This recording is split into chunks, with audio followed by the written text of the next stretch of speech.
გამარჯობა, თქვენ იმყოფებით არხზე ახალგაზრდობის ფორმულა შორენასთან ერთად, სადაც ერთად ვსწავლობთ, როგორ გავიხანგრძლივოთ ჩვენი ცხოვრება, როგორ ვიცხოვროთ და დავრჩეთ ახალგაზრდები და როგორ შევისვოთ ენერგიით.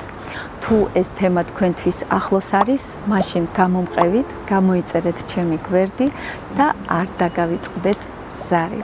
დღეს განვიხილავთ მეცნიერებას, რომელიც დგას გრძელვადიანი ცხოვრების იდეის უკან და ამ მეცნიერებას ქვია გერონტოლოგია. ეს მეცნიერება არის ძალიან საინტერესო იმით, რომ მოიცავს აბსოლუტურად ყველა მიმართულებას.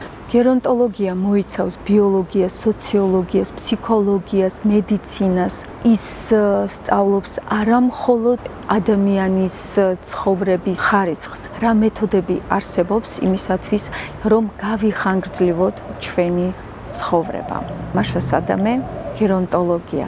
საიდან დაიწყო ეს ყველაფერი? თვითონ ტერმინი გაჩნდა მე-20 საუკუნეში. სხვათა შორის ყოფილ საბჭოთა კავშირში ძალიან დიდ ყურადღებას აქცევდნენ ამ ყველაფერს და ამაზე განაპირობებს ზუსტად ის, რომ ადამიანების ყოველდღიურობაში იყო შემოტანილი დილის ვარჯიშები, თუ გახსოვთ ახალგაზრდობა ჩემი ასაკის ქალბატონებს და ბატონებს დილა სკოლაში იწყებოდა ვარჯიშით. ასევე იყო პატარ-პატარა ვარჯიშები, რომელსაც ატარებდნენ სკოლაში გაკვეთილებს შორის, როდესაც მასწავლებელი და ხელმძღვანელი ხედავდა, რომ ბავშვები იტვირთებოდნენ, ან მათი გონება თითქოს და არ იყო ფოკუსირებული კონკრეტულზე. ასევე, რა თქმა უნდა, გულისხმობს ზუსტად ის სოციალური კავშირები, ადამიანების კონკრეტული ურთიერთობები, ამავე დროს არის ჩართული სეზონური კვება, რომელსაც ძალიან დიდ ყურადღებას აქცევდნენ და მინდა გამოვყო ძველ საბჭოთა კავშირის დროს საქართველოს ძალიან დიდ ყურადღებას აქცევდნენ. იქიდან გამომდინარე, რომ საქართველოს ზოგადად ლოკაცია და კლიმატური პირობები ააძლევს საშუალებას ადამიანებს, რომ გაიხანგრძლივონ ნამდვილად, ბუნებრივად გაიხანგრძლივონ ცხოვრება. ამაზე საუბრობს ზუსტად მთიანი ადგილები, სადაც ცხოვრობენ ხანში შესული ადამიანები და ჩვენ შეგვიძლია ნახოთ საკუთარ ბებიები და ბაბუები, ვინც უკვე გადაცილდა 80 წლის ასაკს, უფრო მეტიც ზოგი 90 პლუს ასაკშიც არიან, ისინი კარგად გამოიყურებიან, საკმაოდ ჯანსაღი მენტალური მდგომარეობა აქვთ და საკმაოდ აქტიურებიც არიან.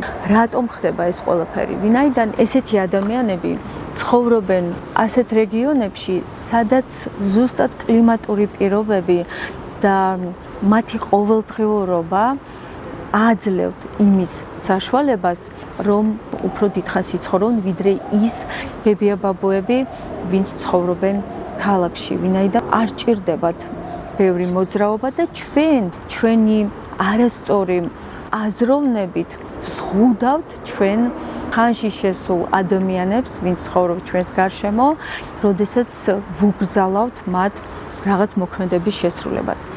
მე მაგალითად ვთვლი, რომ ადამიანი რაც უფრო მეტ ინფორმაციას მიიღებს სიცოცხლის ხანგრძლივობასთან დაკავშირებით და ამაში დაგვეხმარება ეს მეცნიერება, გერონტოლოგია, რომელზეც აუცილებლად ძალიან სიღრმისეულად ვისაუბრებთ. ახალგაზრდებს კი, რა თქმა უნდა, გაუზიარებთ რჩევებს პრევენციის სახით, რომ დღეიდანვე დაიწყონ სწორად ცხოვრება და ეს ყველაფერი სამომავლოდ, რა თქმა უნდა, მოიტანს ძალიან კარგ შედეგს. მე დარწმუნებული ვარ, რომ ძალიან სწორ გზაზე ვდგავართ და ჯანსაღი ცხოვრება, wellness ცხოვრება, ეს არის არა მხოლოდ რაღაცა მოდური იდეა, რასაც ქვია, ეს არის აუცილებლობა, თუნდაც იმისათვის, რომ შევინარჩუნოთ ჩვენი თაობები და ჩვენ შვილიშვილებს დავეხმაროთ სამომავლოდ შექმნან კიდევ უფრო ჯანსაღი თაობა. საბჭოთა კავშირის პერიოდში იყო ჩატარებული კვლევები სვანეტის და კახეთის რეგიონებში, სადაც კვლევების შედეგად მიიღეს, რომ იქ ცხოვრები ადამიანების ასაკი აღემატებოდა 90 წელს. თქვენ წარმოიდგინეთ 90+ და მათი გონება საკმაოდ საღი და ფიზიკურად საკმაოდ აქტიურად განვითარებულები. მით უმეტეს პერიოდი ჩვენ რეალობაში, როდესაც დემენსია და ალცჰეიმერი უკვე გაახალგაზრდავდა და ძალიან ბევრ 60 და 70 წლის ასაკის ადამიანი ჯერ კიდე არ ითვლება ხანში შესულად და ეს დაავადება ძალიან ხშირ შემთხვევაში უკვე ქალაქში მცხოვრებ ადამიანებში გახშირდა. რას იკვლევს გერონტოლოგია? დაბერების ბიოლოგია. რატომ ბერდება უჯრედები? რა ხდება ორგანიზმში? რა ხდება ტელომერებში და როგორ იცვლება დნმ? მეორე დაბერების ფსიქოლოგია. როგორ მოქმედებს გონება ადამიანის ჯანმრთელობაზე? როგორ შევინარჩუნოთ ცხადი გონება და რა უნდა გავაკეთოთ იმისათვის, რომ გავიხანგრძლივოთ ჩვენი საღი გონება? მესამე, სოციალური ასპექტები, ურთიერთობები, კომუნიკაციები, ცხოვრების აზრი და აქტივობები. მეოთხე, ასაკობრივი დაავადებების პრევენცია. რა უნდა გავაკეთოთ 30, 40, 50 წლის ასაკში, იმისათვის, რომ 70 წლის ასაკში ვიყოთ ჯანმრთელები, ენერგიულები და ბედნიერები. და მეხუთე, ტექნოლოგიები და ბიოჰაკინგი, გენების თერაპია და სხვა. და მთავარი ის არის, რომ გერონტოლოგია არ ნიშნავს ჯადოსნურ აბებს. ეს არ არის წამალი, ეს არის უბრალოდ ცხოვრების სტილი. თუ გაინტერესებთ ეს თემა და ზოგადად თუ გინდათ, რომ უფრო მეტი ინფორმაცია მიიღოთ ამ მეცნიერებასთან და დისციპლინასთან დაკავშირებით, მაშინ გამოიწერეთ ჩემი არხი ახალგაზრდობის ფორმულა შორენასთან ერთად, გაუზიარებთ თქვენ მეგობრებს და არ დაგავიწყდოთ, დააკლიკოთ ზარს და თქვენ არასოდეს არ გამოგჩებათ სიახლეები. ახლა კი განვიხილოთ გერონტოლოგიის პრინციპები. კვება, ზომიერი, შუალედური შიმშილი, ანტიოქსიდანტები კვებაში და რა თქმა უნდა არ დაგვავიწყდეს ჩვენი ტრადიციული კვება.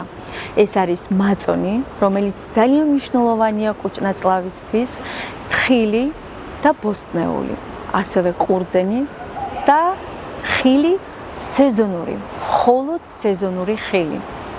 ძილი, სწორი ძილის რეჟიმი, 7-8 საათი ძილის აღადგენს სრულად ადამიანის ბიოლოგიურ რიტმს.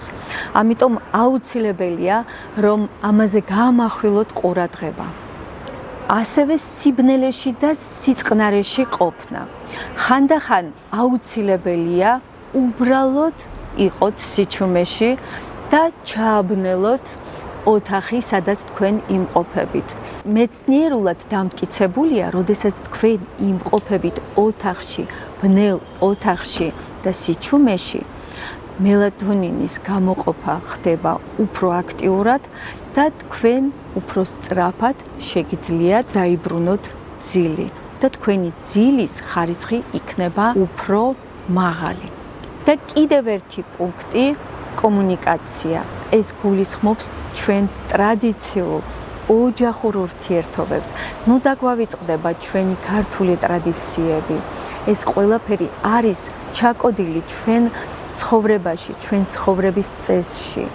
ურთიერთობა თქვენ მშობლებთან, თქვენ მეგობრებთან, თქვენ მეზობლებთან, ზოგადად ურთიერთობა ახანგრძლივებს ცხოვრებას. და ბოლოს ცხოვრების აზრი. ეს იმას ნიშნავს, რომ როდესაც ჩვენ ვიცით რისთვის და ვისთვის ცხოვრობთ, ასეთი ადამიანი ყოველთვის არის უფრო პროდუქტიული, უფრო მოტივირებული და იხანგრძლივებს თავის ცხოვრებას. გერონტოლოგიაში ამას ეძახიან ფსიქოლოგიურ იმუნიტეტს. ახლა კი გაგიზიარებთ თუ რას ვაკეთებ მე გერონტოლოგიის პრინციპებიდან. პირველი, რა თქმა უნდა, ვცდილობ რომ გამოვასწოროთ ჩემი ძილი. დილით, როდესაც ვდგები, ვცდილობ რომ ვიყო სიჩუმეში, სულ სადღაც 20 წუთი. ლოცვა და მედიტაცია. ეს უკვე თქვენზეა დამოკიდებული. მე ვაკეთებ ორივეს. შემდეგ აუცილებლად სწორად შერჩეული ვარჯიშების კომპლექსი, რომელსაც ვასრულებ იქამდე, სანამ დავიწყებ ჩემ ყოველდღიურ ცხოვრების რუტინას.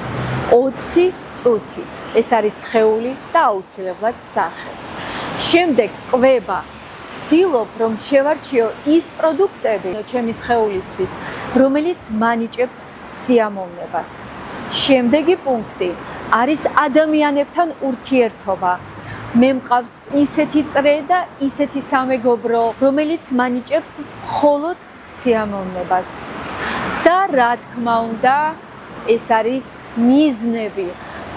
ის რისთვისაც ჩვენ ვარსებობთ და რის გარეშეც ადამიანი, ჩემი აზრით, ვერ იცხოვრებს დიდხანს. მე მინდა რომ დაგარწმუნოთ, რომ იცხოვრო ველნეს პრინციპით, გაიხარძლივო ცხოვრება და იყო ახალგაზრდა, ეს არ არის რაღაც გლამურული გამოწვევა. ეს არის ჩვეულებრივი, ყოველდღიური მოქმედება, რომელიც უბრალოდ უნდა შემოიტანოთ თქვენს ცხოვრებაში.